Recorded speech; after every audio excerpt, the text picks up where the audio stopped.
So we are going to discuss the individual and the family part here. Why? Because your third year will be having the group and the community as a whole. So for your second year, our focus of discussion is just on the first two levels, which is your individual and family. Now, to discuss this, let me start by discussing what is an individual. Okay? So an individual and family as a client. Now, for this one, the levels of clientele are the following, as I have mentioned: individual, family, population group, and the community. To give you a brief description of this, individual is focusing on the clients and the patients in the community. Okay? While in the community, we also have your family. Okay? For your family po, we have your different types of family depending on their description. Then we have the population group, which are the clusters of the population. Like for example, group of students, group of pregnant women, group of elderly, such things like that. And we also have your community as a whole, which will be the recipient of the entirety of the care of the DOH programs or the Department of Health program. So my focus of discussion is for the individual and the family. So let's start first with your individual as a client. For individual as a client, this is considered as the unit of entry or the entry point in the community. Why is that, sir? Because when you go to the community, okay, you would not just go directly inside the community. You will need to ask permission, isn't it? And when I say ask permission, you have to ask permission to the group leaders. So who are the group leaders of the community? We have your barangay captain. Who else? The group leader, the mayor, the governor. So kung saan ka pupunta ng community or to whichever community you're going to have your immersion, you have to ask permission first. Why? Because it is important that the community leaders are informed so that the community members will also be informed about your arrival. So that's very basic. We call this as part of your co-part. Okay, we always do this through your courtesy call. So you say courtesy call, we visit first the establishment, which is the barangay hall, or the clinic, okay, kung saan kayo mag-duty later on. Okay, when it came out in the board exam, hindi courtesy call ang ginamit, okay? A description of individual as a unit of entry is described by which of the following, okay? Paying a visit to the barangay captain, okay, was the answer during that exam. Why? Because when you pay a visit, you're actually asking permission to the barangay captain or to the community leader, okay? Now, for the difference between a patient and a client, it's a common questions that we have received, okay? What is the difference between a client and a patient? And where do we use these terms? Okay? For a client, okay, these are the patient or these are the community people or the people who may or may not be sick. May or may not be sick. They collaborate with the health professionals when it comes to his or her care and assumes an active role in health care. Meaning, they are more on active participation rather than passive. Okay? So they are involved, they are mobilized. Ibig sabihin, they will be performing together with the nurses in the community. And health professionals perform health promotion and disease prevention activities under the client, okay, definition of an individual. While your patient are those individuals who are sick, okay, and are dependent on health professionals for decisions and health care. So a passive receiver of health services and health professionals generally perform disease prevention activities. Meaning, kapag based on these descriptions, client is the term we use to individuals who are receiving our care in the community setting. While patient is the term we use to describe the individual who receives our care in the hospital care setting. So kung pagbabasihan natin ang definition na dyan, nasa dyan ang preventive aspect of care. Client. Promotive aspect of care. Client pa rin. Kapag sinabi natin curative aspect, it's more on patient. Because they are already sick. Okay? So they require interventions with regards to their conditions or diseases. Okay? Are we clear with this one? Can I proceed? You may use your Adams if you want to. Okay, so that we can discuss. As you know, we already have we just have 2 hours to finish discussion. So and I have to introduce a lot of more topics. Okay, so please utilize whatever resources you have for us to make this discussion faster. Okay, so let us proceed. Okay, now there are 2 ways of looking at an individual or a man. Okay, there are 2 ways. Ibig sabihin, we can look them on different ways. And these are the 2 ways that we can look at him as an individual. For example, we have your atomistic approach. When you say the atomistic approach, this is a study created or developed by Byron and Thompson, wherein they view the man as an organism composed of different organ systems. Okay, so basically, this theory is based on the biological nature of a person. Okay? Every man starts from, okay, a chemical level until it reaches to become a system. Sabi nila, a human is made up of simple chemicals until the simple of chemicals and molecules will be grouped together to become an organelles, and the organelles grouped together will become a cell. And a group of cell will become a tissue, and a group of tissue will become an organ, and a group of organ will become an organ system, and a group of organ system that includes your neurovascular, cardiovascular, respiratory, and a lot of system in your human body. If you try to combine all of this, that would make a human. Okay, that is based on atomistic approach, meaning this is the biological nature of a person. A biological nature means what are we made up for, or what are we made up of. So what are the structures of our body? Okay, so you already know this through your biology, your chemistry, and even your biochem last semester, if I'm not mistaken. Okay, so that is your atomistic approach, and this approach is developed by Byron and Thompson. Okay? Now, the second approach is the holistic approach.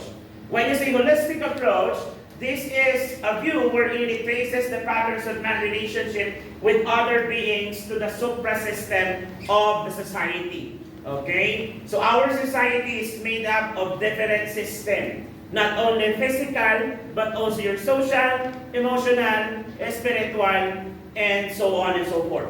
Okay? That's why the holistic approach views the man as a whole organism, and it is interrelated with and interdependent parts functioning to produce a behavior unacceptable or acceptable to the society. So regardless if it's acceptable or acceptable, as long as you perform such actions, okay, and it is related to one single system of the society, okay, it is part of being a human.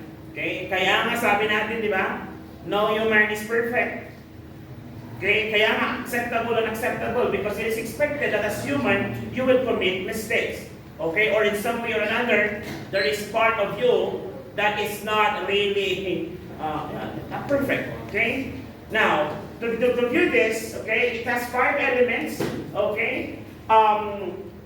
The man as a whole, therefore, is different from one. It's more than the sum of its components or parts. And because of this, it has 5 elements, okay, to consider kapag sinabi natin holistic approach.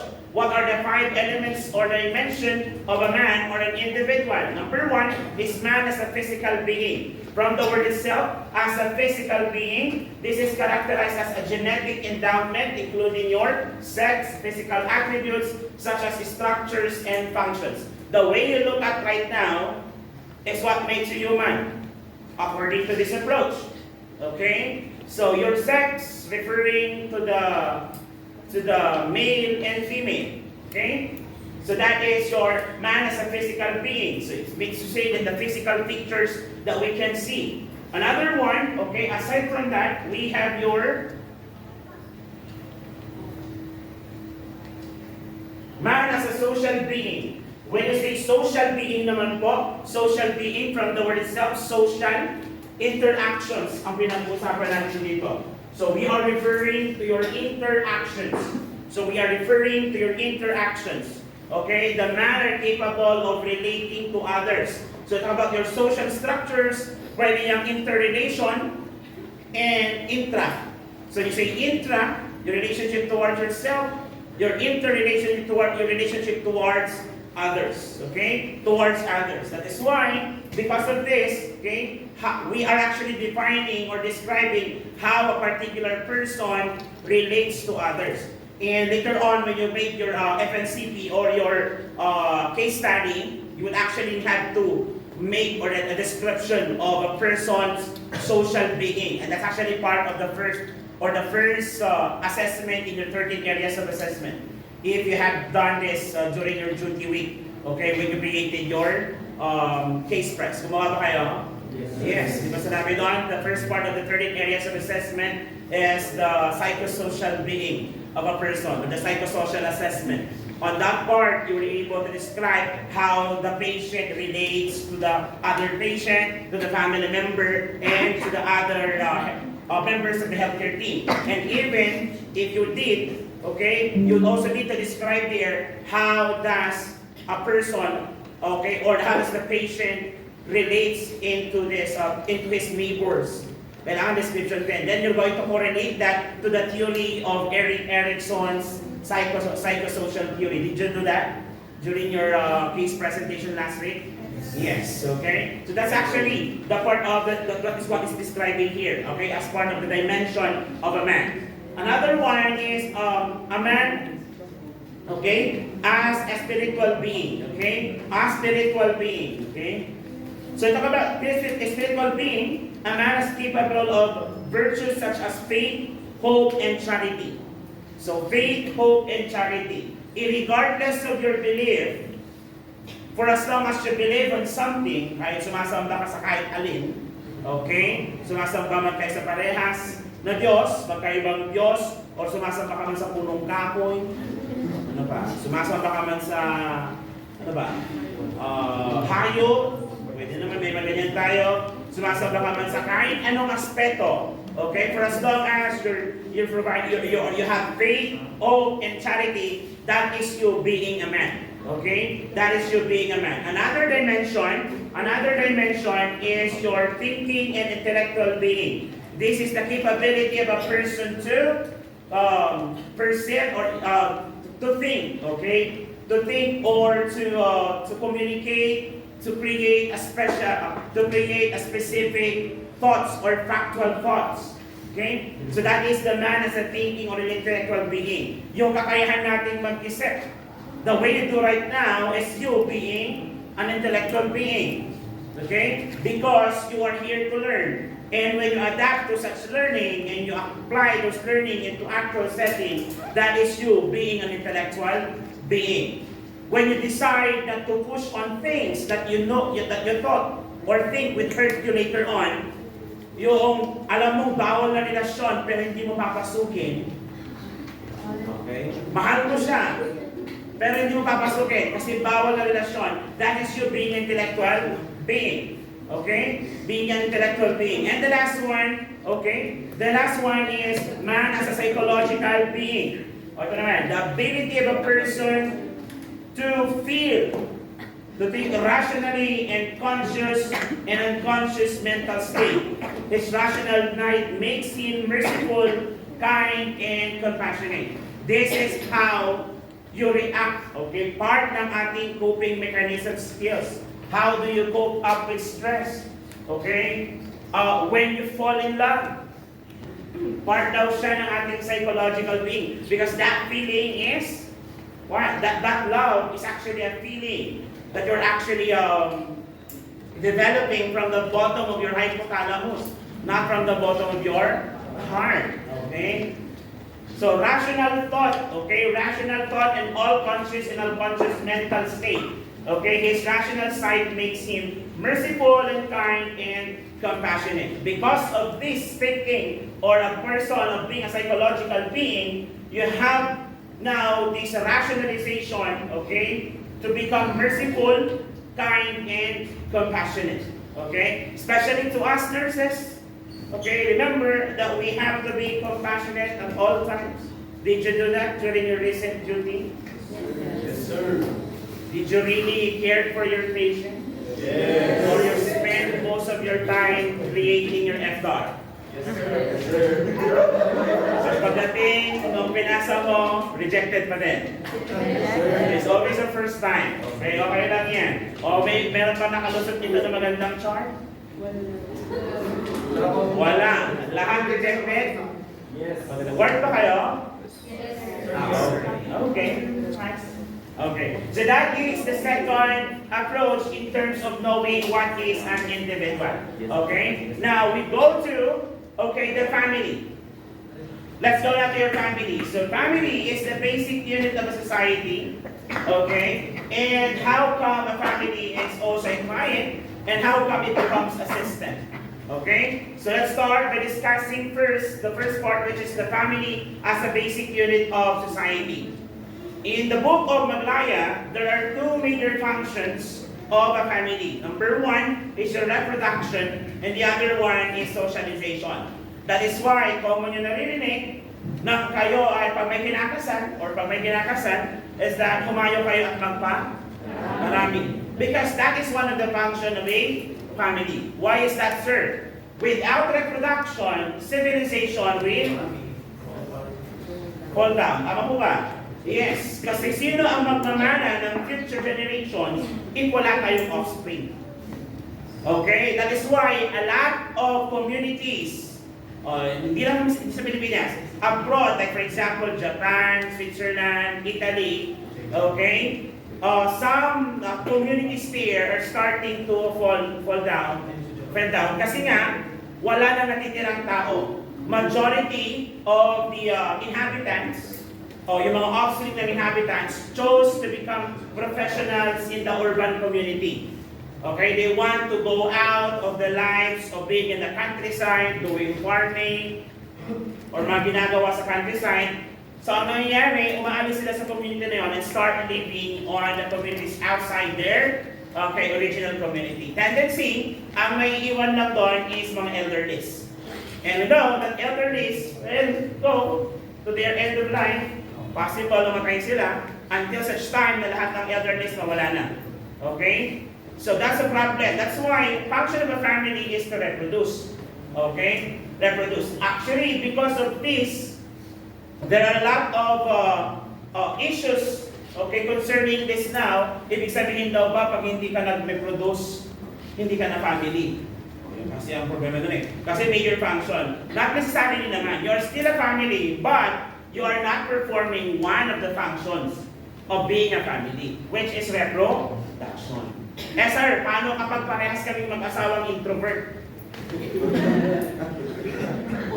Nasa bahay lang kami, trabaho namin online din. So, pag gano'n naman, basically, you will not be, communicating or relating to your neighbors and to your community.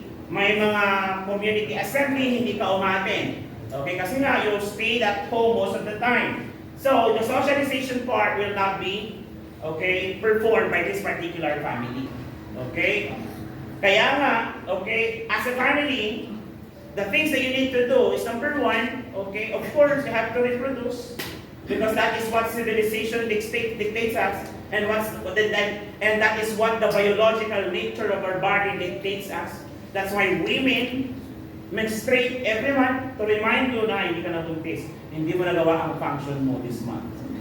Hindi mo nagawa ang function mo this month. But okay lang naman yun kung wala kang asawa. Okay? Okay lang naman wala kang asawa. Okay? Ang problema kasi wala kang asawa pero na gampanan mo yung function mo. Paano nangyari yun? Okay? So you have to think that, okay? Next, family is knowingly and unknowingly contributes to the development of health and nursing to its member.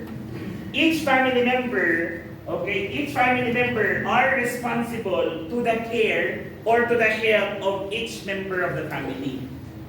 Okay? Kaya nga meron mamaya pag-uusapan natin in the part of the family nursing scope and functions. One of the functions of a family is the ability to provide a nursing care to the sick member of the community. Without doing so, that would lead to a secondary level of assessment. Can you still remember that? I believe I've discussed that through a video, the typology of nursing practice. in the family nursing care plan, we have the first level of assessment and the secondary level of assessment. Can you still remember that? Sa first level of assessment natin, natin health threat, health deficit, foreseeable crisis, the wellness condition. And this would be the cause of, ano yun?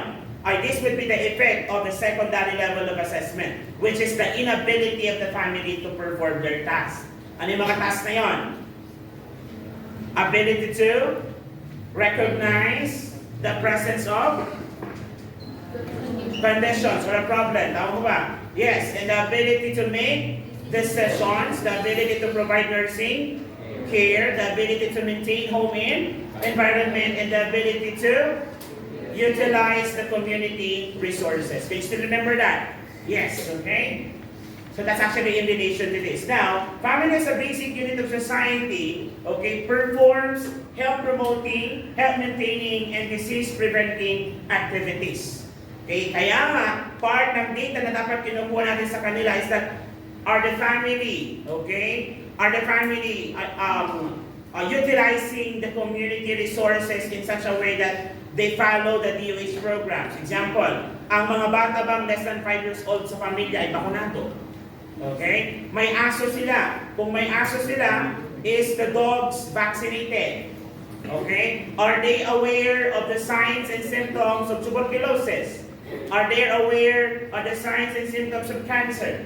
Those are awareness programs, okay? And those are activities. Kapag sinabi na, yes, aware kami. Yes, kami na babae na sexually active, we go to the clinic every year to have pap smear.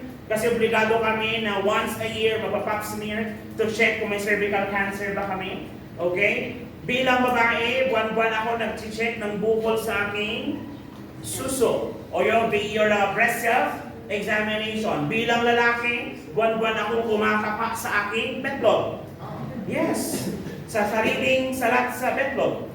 Yes, may sariling salat betlog. Di ba? May sariling salat sa suso tayo. Okay, in the community health programs, meron din tayo sariling salat sa betlog kapag lalaki. Okay, because lalaki are prone to prostate and testicular cancer as well. Okay, ang mga babae naman ay prone for breast cancer and cervical cancer. And those are preventive activities. Kumakain ba ng gulay ang pamilya? Those are preventive health promoting activities. Okay? Another one is the family is the locus decision making on health matters. Okay? In terms of health, who should decide? It's the family. Remember, in the criteria of the prioritization of problems in your community health nursing or family health nursing care plan, naalala niyo ba si salience? Can you still remember salience? One of the priority criteria. Okay, prioritization criteria. Salience is the perception of the. Yeah, do you need to take note of the perception of the family? Yes, because meron siyang bearing doon sa prioritization mo na gagawin in terms of the family of the identified problem in the community. And take note, in the community, the decision maker is the what? Family, not the nurse. Example. Okay? The family, okay, na-identify mo sila, nung pumunta ka sa kanilang bahay, inuubo na sila. May member ng family na inuubo ng 2 weeks. When you ask them, okay, kailan pa po yung ubo? 2 weeks maigit na eh. Pero okay lang, pati naman siyang ganyan. Okay? So bilang nurse, you already have an idea, okay, na ang sakit ng pasyente ay tuberculosis. Tama po ba? And the best thing to do is to seek consultation. Can you dictate that to the family? No. You have to make them realize that the problem is existing. Alam niyo po ba na ang pag-ubo ng 2 linggo ay maaaring sintomas ng pulmonary tuberculosis? Ay, ganun po ba? Yes po, maaaring meron yung sakit. So ano pong gagawin namin? Sa tingin niyo po, ano po ba dapat niyong gawin? Ay dapat magpakonsulta. O baka pakonsulta, kaso nga wala kaming pera. Then start educating them. Ang available po ang check-up sa ating health center. Ang check-up po sa health center ay libre. Basta ikaw ay may PhilHealth. Universal Healthcare Application. Tama po ba? Yes. Paano pag may mga gamot tsaka test? Yan po ang kagandahan pag may PhilHealth kayo, ma'am. Kasi kapag kayo may PhilHealth, kapag na-confirm or possible na tuberculosis yan, ipapadala kayo for sputum exam. Okay lang po yun, ma'am. Kasi nga, libre din po yun ng ating pagpubliko, mga healthcare facility. At kung sakasakali man po na ma-confirm na ikaw ay may tuberculosis, libre din pong ibibigay ang gamot sa ating health center. Okay? So sila ang mag-decide, you're just going to provide health, education for them to realize the existence of the problem. Clear? Yes. Okay? Next is family as a source of the most solid support and care. This is actually true. At least for most of the families here in the Philippines. Tama po ba? Yes. At least, di ba? Most of the families here in the Philippines. Okay? Nandun pa rin tayo sa konsepto ng solid family support. Okay, though may mga instances na tayo na kung saan family is the source of stress, problems, gano'n, di ba? May mga sitwasyon na gano'n, but the thing is, no one can actually fix that problem kundi yung pamilya, kung pamilya pa rin. Okay? But we cannot remove the fact that the family is the source of the solid support and care of the family members. Okay? Clear po tayo sa basic unit of society. Now, in terms of treatment, we have to manage the condition of the family as a whole, not as individual. Meaning, kapag may problema si ate about sa jowa, si kuya about sa pangbisyo, yung bunso about sa laruan, si tatay sa panggastos nila kasi walang trabaho, si nanay sa pangkain araw-araw. Okay? Are you going to address the problems individually? No. You have to address the common problems of the family as a whole, not as individual. Clear? That's why family is considered the basic unit of society. So, if you think about, i-relate natin ito, marami tayong programs sa community. Anong focus? The family. Maternal health program. Yung may kalusugan ng nanay para maka-adjust ang buong pamilya. Yes. Targeted niya lahat ng miyembro ng pamilya. Okay? So that is the basic unit of society. So kapag recipients of care, kung marinig kayo, which of the following is the basic unit of society, of course the answer is the family. Clear tayo? Yes. Now, the family as a client. When I talk about family as a client, so let's define first what is a family. Family is a small social system and a primary reference group. Okay? Made up of two or more persons living together who are related by blood, marriage, or adoption, who are living together by arrangement over a period of time. Okay? That is why, because of this definition, nagkaroon na tayo ng different forms of family. We will going to discuss that later on. Before we go to the forms, let us first discuss the types of a family. When I talk about types of family, dalawa lang po yan, mga kapatid. Traditional and the non-traditional. So here are the definitions. But to summarize it, ganito lang po kasimple. Pag sinabi natin traditional, only the father is working. While the non-traditional, the mother starts to contribute for the finances of the entire family. Example, if the father is working, okay, as a construction worker, and the wife is stay-at-home mom, taking care of the kids, they are considered as traditional. Pero kung yung nanay, nag-start na magbenta ng barbecue sa tapat ng bahay, they will be considered as non-traditional. It's gonna be the same thing kapag si tatay tambay at si nanay lang ang nagtatrabaho. Non-traditional na yon.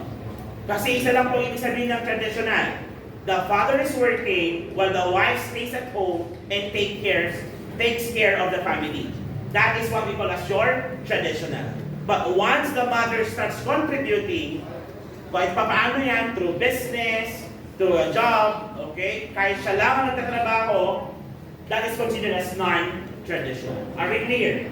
Yes, okay? Diyan lang po kabilis ang types of family according to the traditional and non-traditional. Okay? Now, with regards to the types of family naman po, or forms of family, okay? We have different forms of family according to composition, locus of power, okay? Then we have your residence and we also have your descent. Okay? Each types of family according to this, okay? Or each forms of family according to this categories. May mga different types pa tayo. So let's start with the family based on composition. So gagawin nyo na ito pag kayo nag-duty ng community. So based on composition, we have the following. By the way, okay? Kapag sinabing based on composition, who are the members? Ano bumubuo ng pamilya?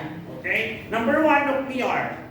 So nuclear, okay, by the way, based on types of family, to give an example, my wife is working, I am working, we are both working, therefore we're considered non-traditional. As simple as that. Okay? Ngayon, kapag based on composition, we have nuclear. Nuclear po, okay, pag sinabing composed of father, a mother, and their children. So now, okay, sa loob ng linggong ito, ang nakatira lang sa bahay ang asawa ko, at kami tatlong ang mga anak ko at kami at ako. So we are considered nuclear. Pero pag bumalik yung pamangkin ko, na anak ng ate ko, okay, we will be called as extended family. Okay? Extended family. So extended family up to second generation. Meaning, kapag may nakatira kasama ng pamilya up to second generation degree. Sino yung mga second generation degree? Lolo, lola, then pamangkin sa kapatid. So pamangkin sa kapatid, second generation pa rin yun. So that is your extended family. Sir, bakit kailangan differentiate ang second generation? Kasi pag second generation in above, extended. Living with other family members, aside from the mother, the father, and the kids, okay, together with the other members within the second generation of the family circle. Kasi kapag third generation and above, we will be calling it as bidbo. Okay, with four or more generations, with four or more generation in each, okay, of them are small families. For example, within an ancestral house, kayong 7 magkakapatid, 5 doon sa mga kanilang pamilya nakatira. Binpol na yun. Okay? Binpol na po yun. We have the single parent family, uso na rin ito. Okay? Lalo sa mga babae ngayon na sinasabi, anak lang ang gusto ko, ayaw ko na. Sakit daw sa kaulo kasi ang mga asawa. Totoo ba yan, Tings? Maka-yes kayo, hindi nyo pa naman natatry. Sabihin nyo yes, pagka-try nyo na, di ba? Malay nyo, kayo pala ang sakit ng ulo namin. Dinalik na rin. Single parent family, okay? That's your single parent. From the word itself, single parent, composed of either the father or mother with his or her biological or adopted children.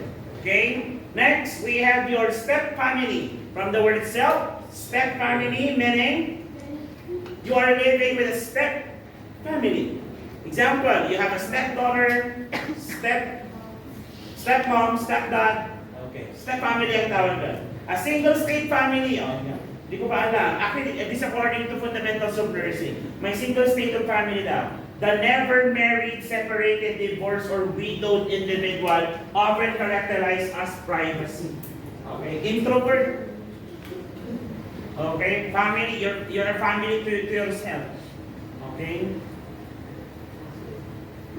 So that is your based on composition. And by the way, I forgot to mention, your step family is known as also as blended family. Okay, blended family. Okay? Blended family.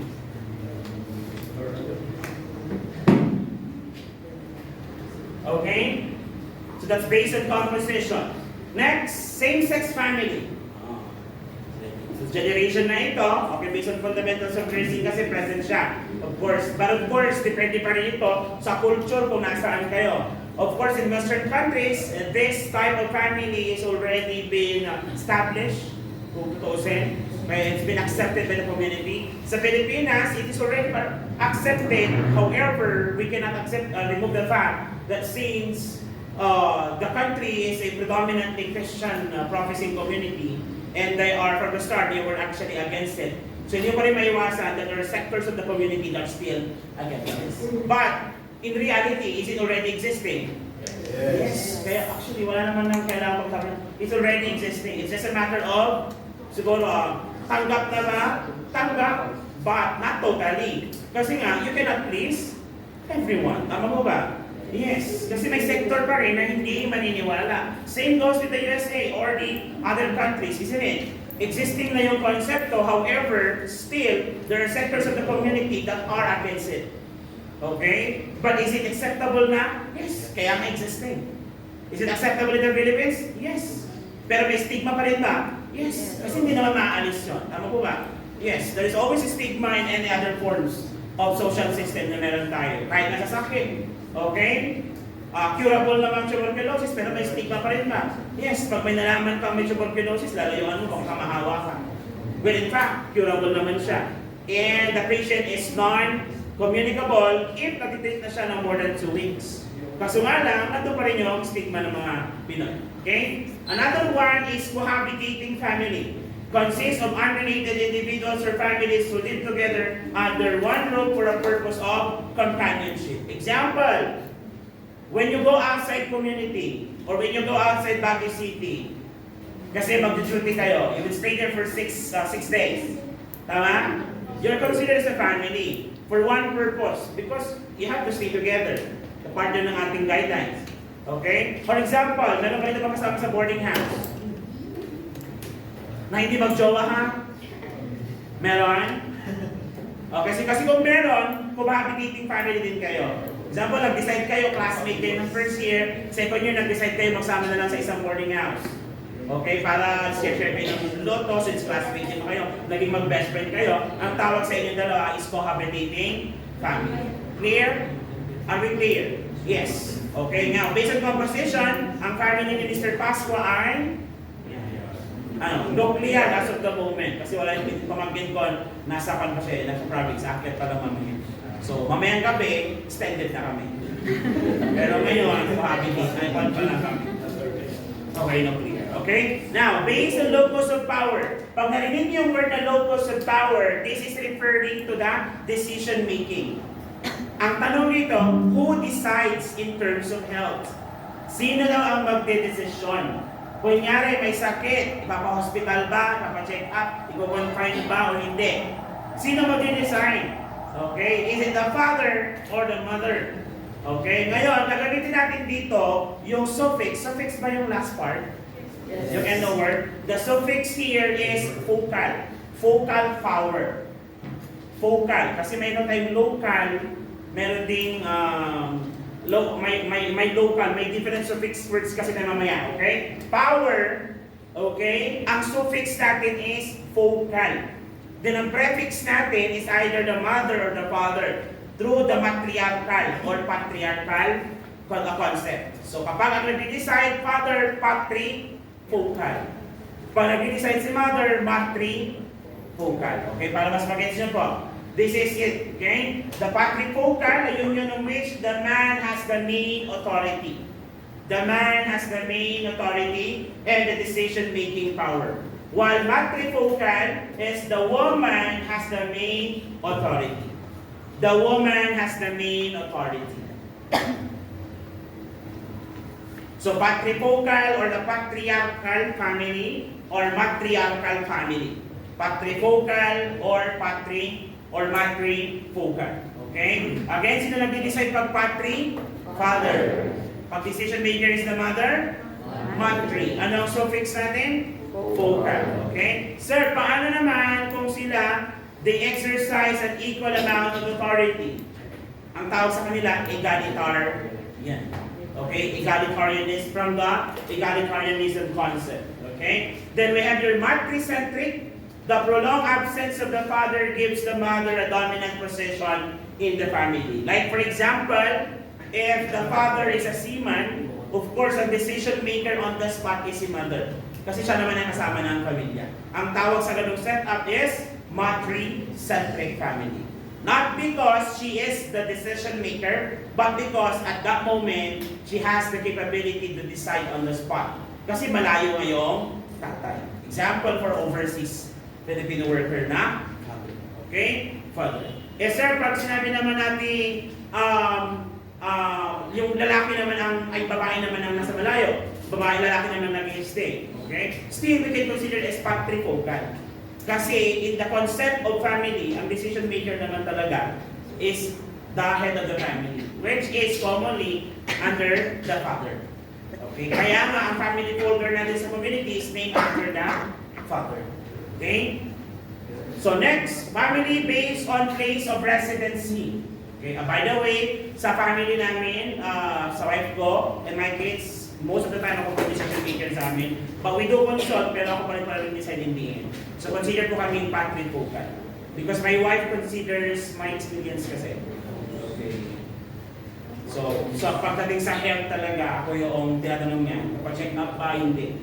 Okay. So kapag ako, less than 5 years old ang anak ko, I follow the principle of IMCI. Integrated Management of Childhood Illnesses. You will learn that by next semester.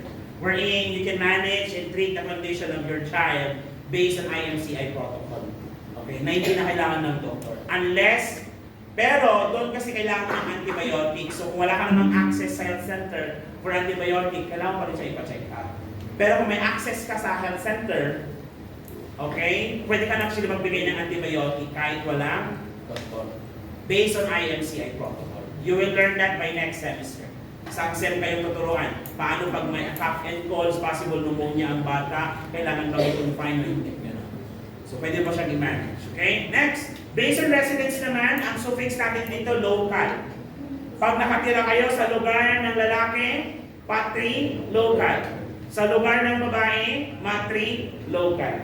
So currently, we are living here in La Trinidad, part of Benguet. I am from Nueva Ecija. My wife is from Benguet, so we are considered as matrilocal. Kasi we are living within the Benguet province, which is the province of my wife. Kaya kami ay matrilocal. Ulit tayo?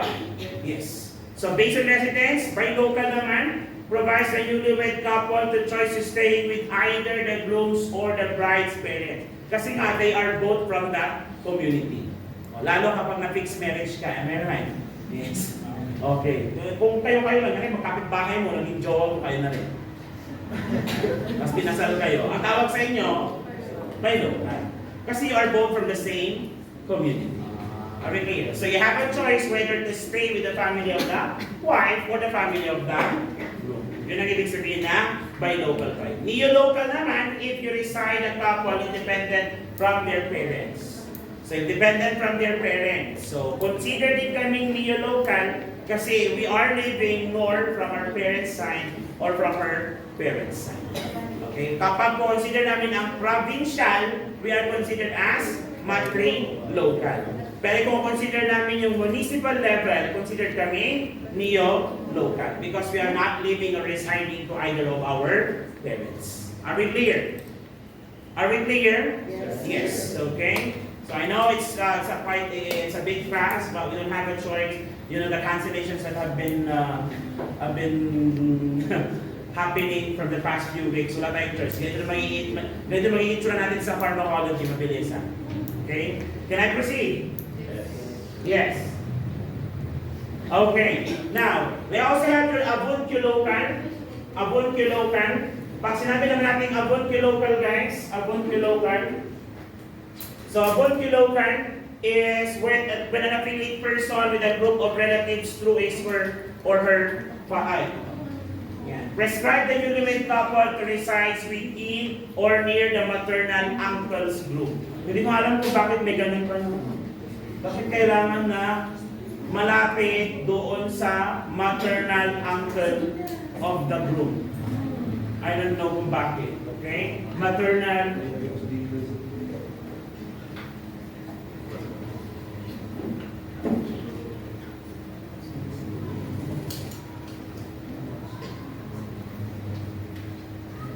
Okay? So that is your avunculocal. Okay na tayo dito? Yes. Next, family based on descent. For family based on descent, according to your lineage naman ito. Okay? So if you are living a group of relatives through his or her father, okay? So a person with a group of relatives through his or her father side. So kasama nyo ang kamag-anak ng father's side. Patrilineal. Matrilineal if you are with the relatives of the mother. But if you are living together with both relatives, you are considered as bilateral. You are considered as bilateral.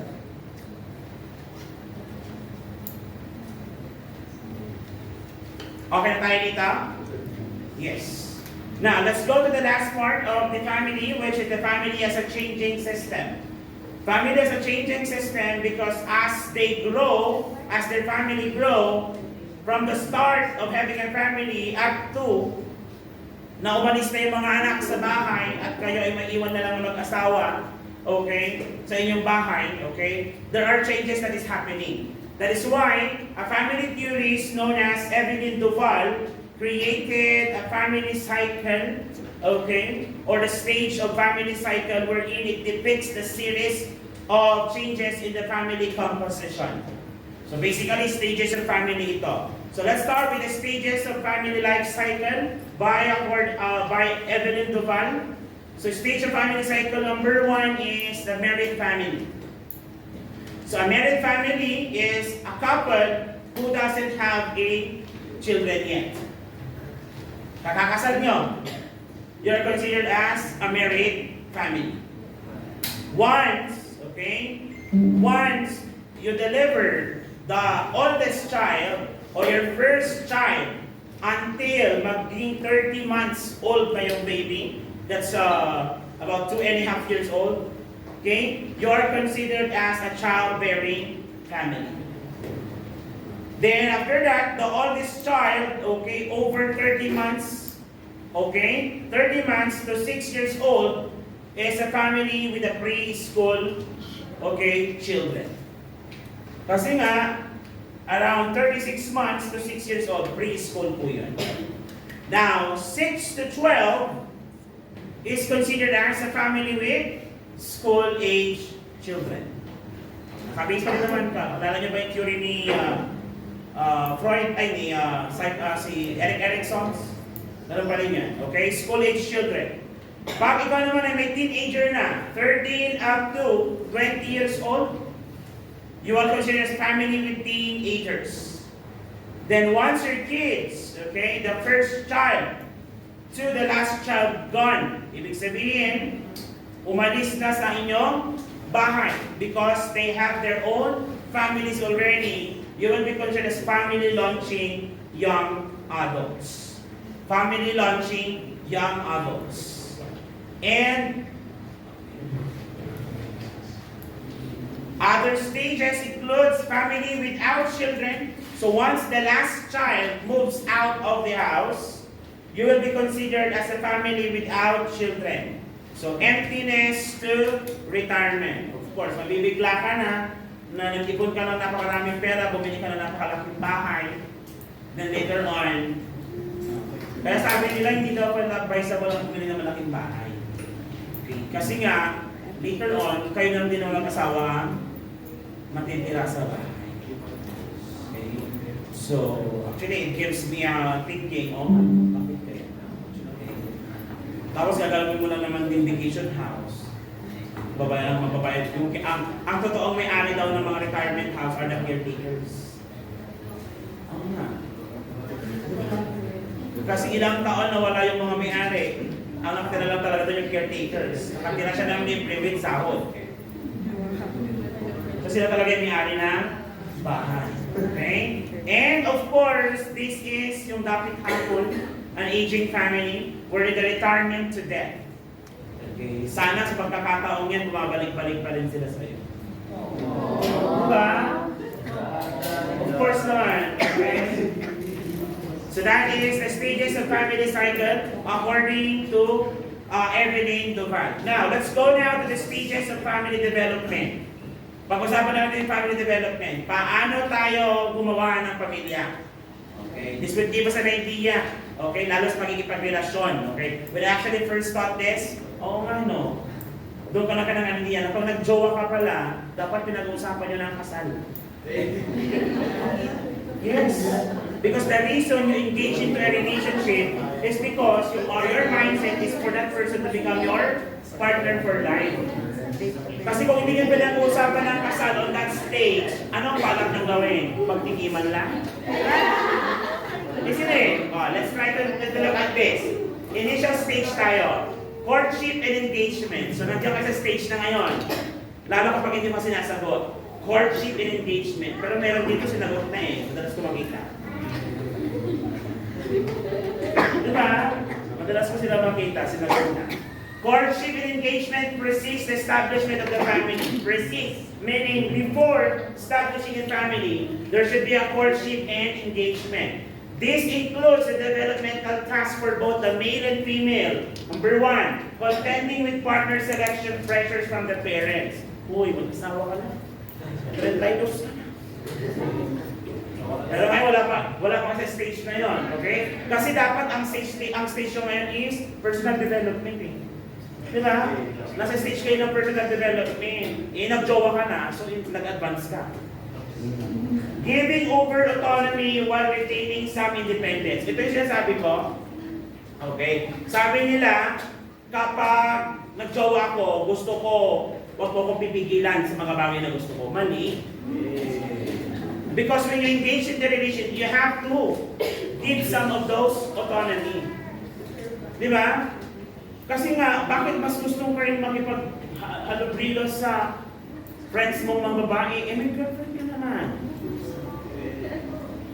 So, may valid reason ba na magselos yung other side? Yes. Kasi nga, dapat, some of those restrictions, hindi mo na ginagawa kasi tayo na eh. Di ba? Preparing for marriage. Ito sinasabi ko, courtship pa lang, initial stage pa lang, pinag-uusapan nyo na po ang kasal. Because the reason for this stage is getting to know. Ngayon, kung hindi mo mapasok sa usapan nyo kasi dalawang taon na kayo, mukhang may problema, lalo kapag natikman nyo ng isa't isa. Baka hindi na yung papasok sa usapan. Okay? Then becoming free of parental domination. Meaning, when you love, and when you get in love, you're in love because you're in love.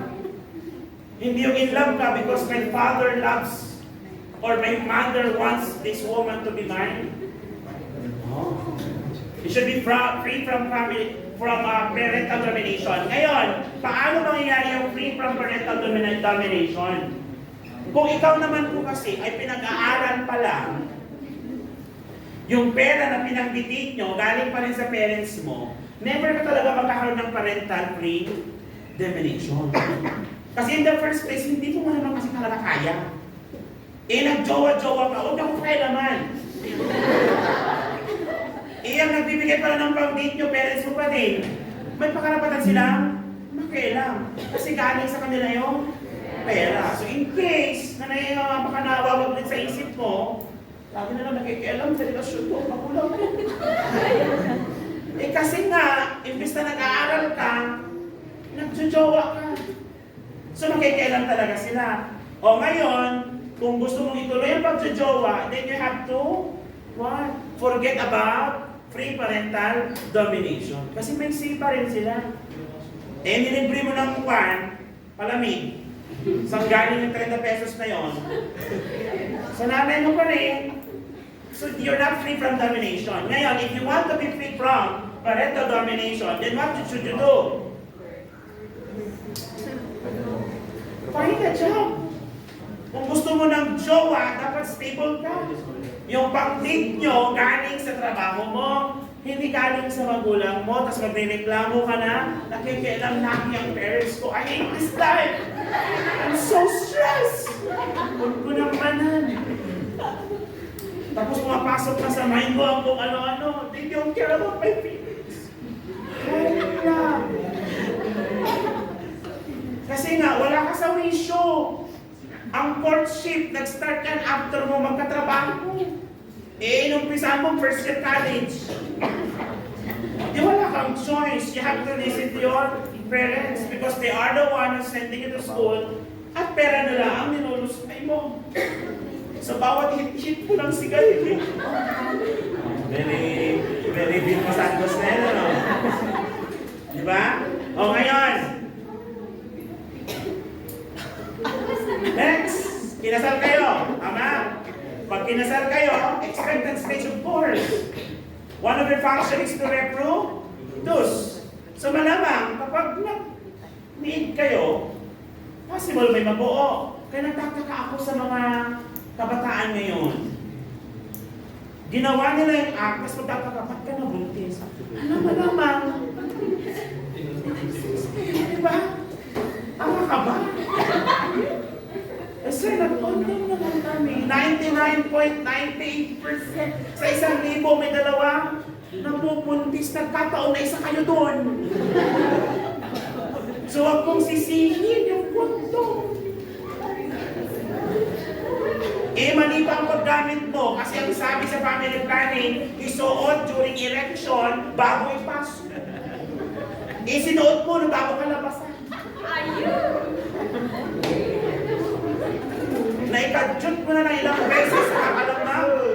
So, kondom. Tapos sisisihin yung kondom baka butas. Tama ka ba? Nagigets mo ba? Yes. So, may mangyayari, malamang, pwedeng may mabuhay. I always tell this to students. Kapag ginawa nyo, expect. Kahit less percentage siya, expect na pwede ka.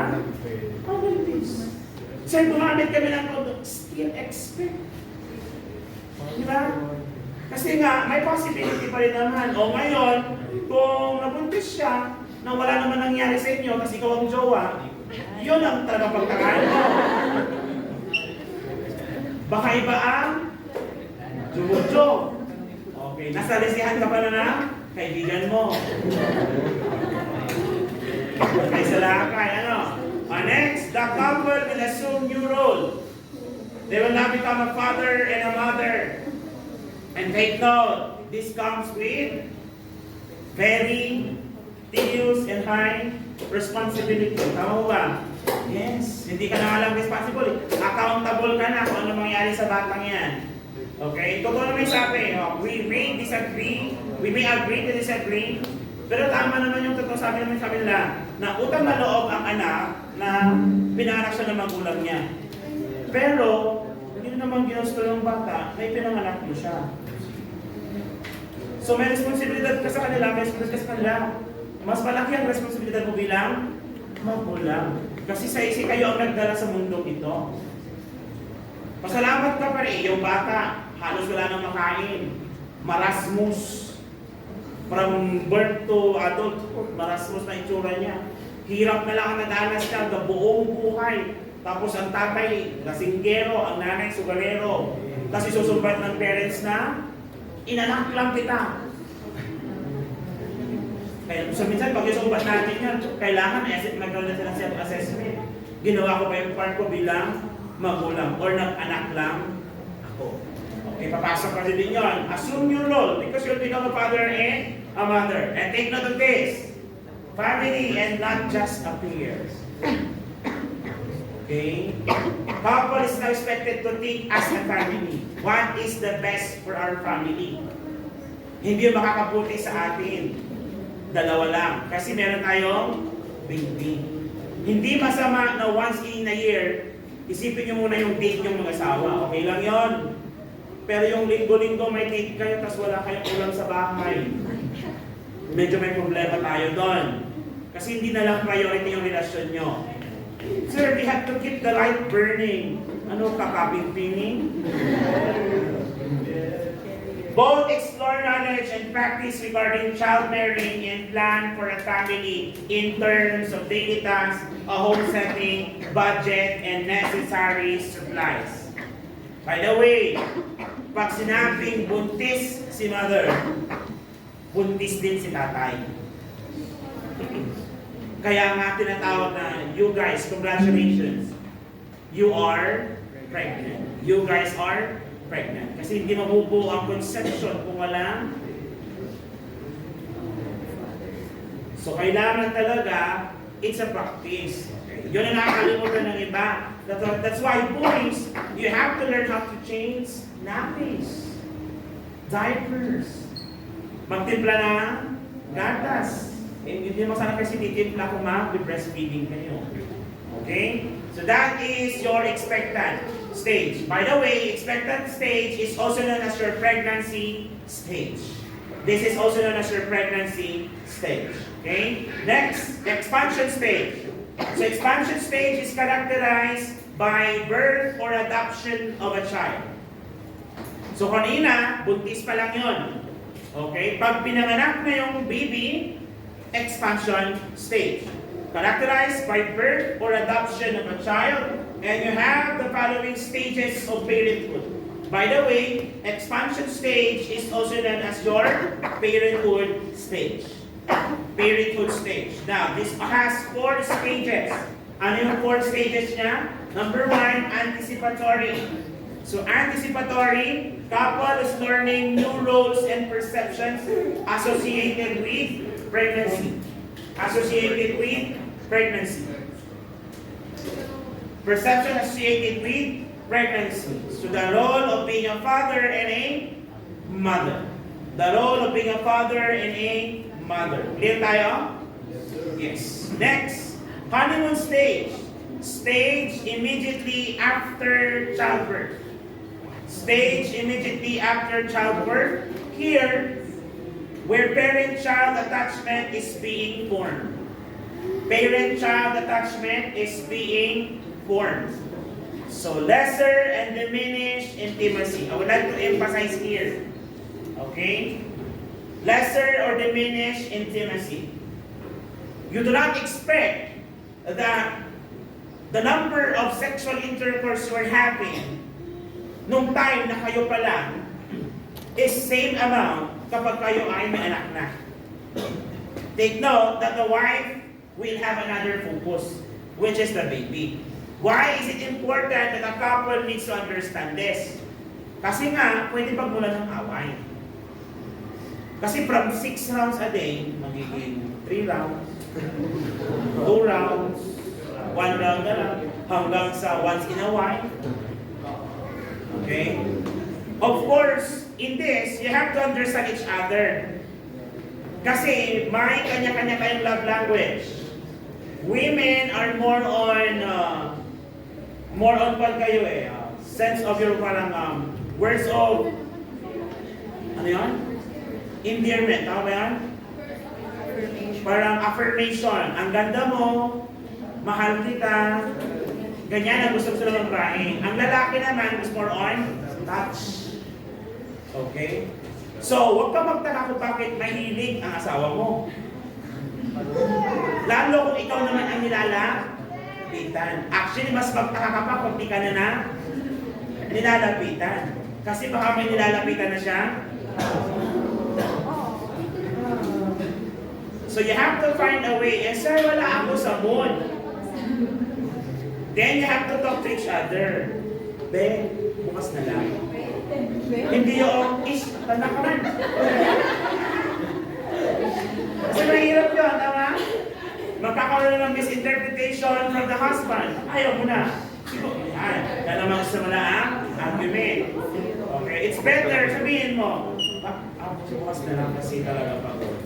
Siguro mas maintindihan pa nun. Kasi yung, nakaka-relate yung may mga asawa dito, Okay, next. Plateau stage. Plateau stage is the entire period of child development.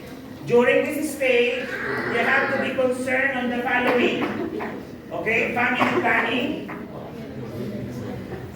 socialization, the education of the child, and even active participation in the community. Very important ito the family planning. Okay, kasi nga you have to follow the what? You have to follow the idea.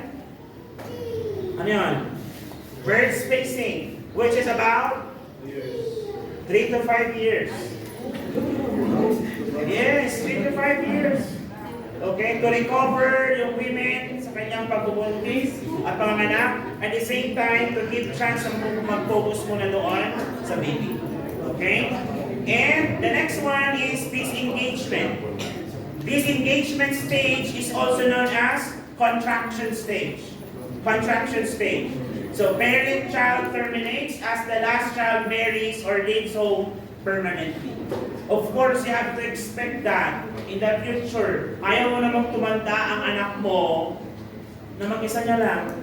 Gusto mo rin magkaroon siya ng pamilya because that family would be, yung magiging buhay niya naman, okay? Kaya nga, even the Bible says that once you get married, you have to leave your parents' home and start your own. At ang magiging priority mo na ay ang binuo mong pamilya. Okay? Sad to say, mamimili ka talaga between the family that you created, okay, or developed, and your parents. Okay? So if you're going to choose, sino pipiliin mo? Both are families, sir, pwedeng hindi mamili. But sometimes you have to. Okay. Okay, sometimes you have to, especially if conflicts arises. Okay? So this permanently. Then, retirement planning. Okay, retirement planning. Do not make your kids as your retirement. That is why, as parents, while you create a future for your kids, you also develop a plan for your retirement. Okay? A plan for your retirement. Kaya ako, ang retirement plan ko, farm. Di ba? The reason ko bakit ko nag-aral ay dahil bukid.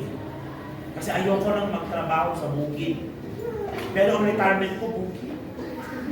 Mukhang kakaiba, no? Okay, hindi. Gusto ko lang yung parang gigising ka ng umaga, may manok, papakainin. Ganun lang. Tapos may tabi kang gulay sa ako. Ganun lang. Pag-retirement na. Okay, medyo. Sana ma-achieve ko yun at age of 45. Ayoko mag-retire ng 50. Paano ko ma-enjoy ang life? Sabi nila, lifestyles are 40. O, they start naman. Kaya mapapayaman ka na ngayon pa na. So, I still have 10 years to do kung paano kulang ang kidneys ko na invent actually. So, ano kaya gagawin natin? Pag-isipan natin yan sa mga susunod na araw. Okay, and preparation for spouse death. Everything comes to an end. Okay? You are always praying na sana wag pa. But the thing is, kapag nasa edad na sila ng senior, umalis na lahat ng anak sa bahay, dapat bilang anak, siniset mo na rin yung mind mo na anytime darating yan. Kasi part siya ng developmental process ng ating build ng pagiging tao natin. Okay? So that is your contraction stage. Okay? And this is also the last stage of family development. Okay? So under the third stage, meron tayong 4 stages. Tama?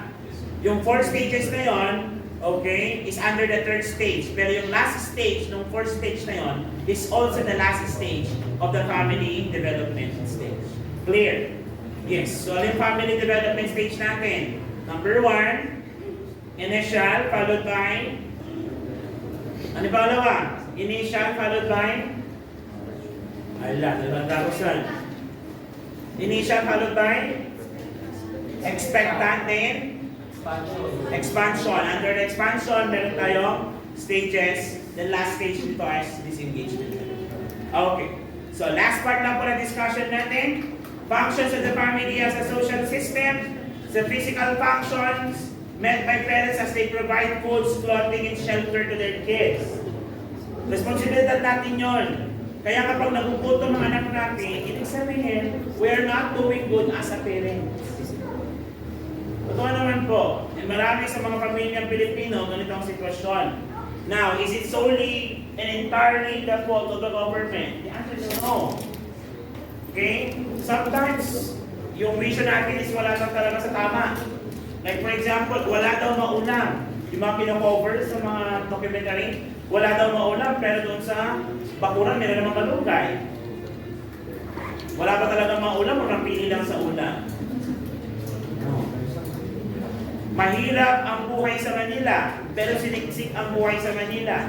Thinking na magkakaroon ng magandang buhay. Iniwan ang probinsya. Sa probinsya, kahit wala kang trabaho, makakain ka. Agkali ka ng kamuti. Agugot ka ni barangay, kamuti. May maulam ka sa Manila, wala ka matatalbos dun. Ang meron dun, kable ng kuryente, nakalaylay ka. Okay? Sabi ko nga kahapon, di ba Sunday, family day, nandun na kami sa bahay. Si wife ko nag-fix ng bahay, ako naglalaba ako, di ba? Ano kami. After nun, ito kami, nanood kami. May napanood akong vlog sa Amerika, dumpster diving. Parang cute kasi nga, prutas, issues, na nila kuha. Sa Pilipinas kaya mag-dumpster diving ako. Ano makuha mo? Tae. Uy, pagkain mainit-init pa. Yung pala, yung tayo, binalot lang sa sinapon. Okay, Manila, that's the number one problem, di ba? Pasig River is dirty not because hindi dahil lang naman sa industry, actually, makaramihan ng waste na gagaling sa household waste, hindi sa factory. Okay, may pinatawag man doon ng factory, pero ang number one waste pa rin, galing sa mga household. Ikaw pa lang naman sa titira sa gilid ng creek. Wala ka palang bahay sa Manila, pupunta ka. Expecting na pagdating mo doon, may bahay ka na. Tapos, may nakita kang bakanting lot, tinayaw mo ng bahay. Nung kukunin na yung may-ari, ayaw mo umalis. Kasi, dito ako pinangarap, dito na ako mamamatay. Well, da kami. In the first place, hindi ka naman talaga taga doon. Kasi pinipilit mo kunin yung lupa na hindi sa'yo. Hindi kami alis hanggat may relocation. O, binigyan kayo ng relocation. Kaso malayo sa Manila, Antipolo. Nagreklamo ka kasi gusto mo binigyan Manila pa din. Hala, pumunta ka ng Manila na walang bahay pero gusto mong umalis na may kondo. Ano, may problema talaga sa thinking ng Pinoy. Okay, another one, affectional functions. Meeting emotional needs, promoting adaptation and adjustment. I always tell this, bitin sa amin ng wife ko, ako ba mas expressive. Si wife ko kasi talagang minsan, nangingibabaw yung pagiging ibaloy niya. Okay? So, pero ako expressive. Kung sa kanya dalawa, mas sabi ako na I love you kesa siya. Iba ang I love you niya eh. Choice. Ano na iisip nyo, okay? It's very important to read that particular aspects of here. Okay? Sometimes nga, even if you do the act, kung walang affection, the act is just an act. After yung makaraos, wala na. Okay?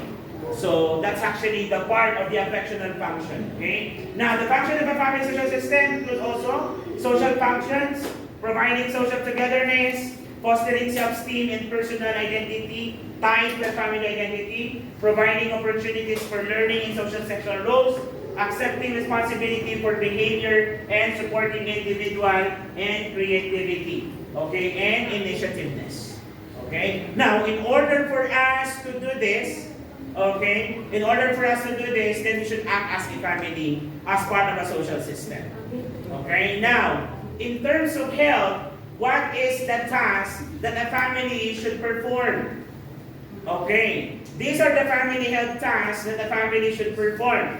Number one, ability to recognize interruptions of health or development or health conditions. Kailangan, pag may nagkakasakit sa pamilya or may problema, the family should be able to identify it. If the family were not able to identify it, meaning a problem is existing. Okay? Next, ability to make decisions with regards to health. Kailangan ma-identify din natin, okay, kung kailan tayo magpapacheck up o hindi. Make decisions towards health. Without doing so, ibig sabihin, meron tayong problema ulit. Another one is ability to provide nursing care to the sick member of the family. Sick member of the family. So, ibig sabihin, each family member should have the capability to provide nursing care to each member of the family. The last two is ability to maintain home and environment conducive to good health and personal development, and the ability to utilize community health resources. If you fail to do it, ang pamilya nyo ay hindi namimit ito, that would lead to secondary level of assessment. And a secondary level of assessment may lead to a first level of assessment. Kaya nga, doon sa discussion sa video, di ba? The cost of your first level of assessment problem is your secondary level of assessment problem. Example, merong ang miyembro ng pamilya ay buntis, hindi nagpapacheck up. Meron siyang deficit, threat, or foreseeable crisis. Buntis ang miyembro ng pamilya, hindi nagpapaprenatal check-up. Ano yun? That is, health threat, deficit, or foreseeable crisis. Foreseeable crisis. It is a health threat. Hindi. Bakit siya health threat? Because when you don't have prenatal check-up, you're more prone to develop complications of pregnancy. The pregnancy alone is foreseeable crisis. But yung situation natin is not consulting, not having prenatal check-up. Not having prenatal check-up is a health check. Clear tayo doon? Are we clear? Ngayon, bakit sila hindi nagpapa-check up? Kasi akala nila okay lang naman kasi nga mga previous na anak ko naman hindi naman papa-check up. So they don't identify the existence of the problem. So what secondary level of assessment is this? Inability to recognize the presence of problem. Okay? Eh sir, doon sa bahay nila, maraming ipis, maraming lamok. Okay? So anong problema yon? Health deficit, health threat, or foreseeable crisis? Health threat. Tama ba? So kasi nga, mosquito breeding signs is a health threat. Bakit kaya may health threat? Ang dumi ng bahay hindi naglilinis. So meron silang inability to, number 4, provide a home and environment conducive for health maintenance. Clear tayo? Yes. Yes sir, hindi sila nagpapa-check up. Upo nila 2 weeks na. May health deficit sila. Bakit sila hindi nagpapa-check up? Ayaw nila pumunta ng health center kasi masungit daw. So meron silang inability to utilize community health resources. Yun po ang ibig sabihin ng secondary level of assessment. The reason kung bakit nag-i-exist ang first level of assessment. Clear tayo? Yes. Saan nanggaling ang secondary level of assessment? Kapag hindi na-perform ng family ang family health task. Are we clear? Yes. Kung ginawa nyo yung mga assignment nyo last week, nagigets nyo po ako ngayon. Pero hindi ko nyo ginawa, hindi nyo talaga ako mamigets. Okay? At yun yung gigradean ko. Okay? So, do you have any questions? Clarifications? Violent reactions? Wala. Okay. So, with that, okay, we will end the discussion here. Pero hindi pa tayo dismiss. Okay?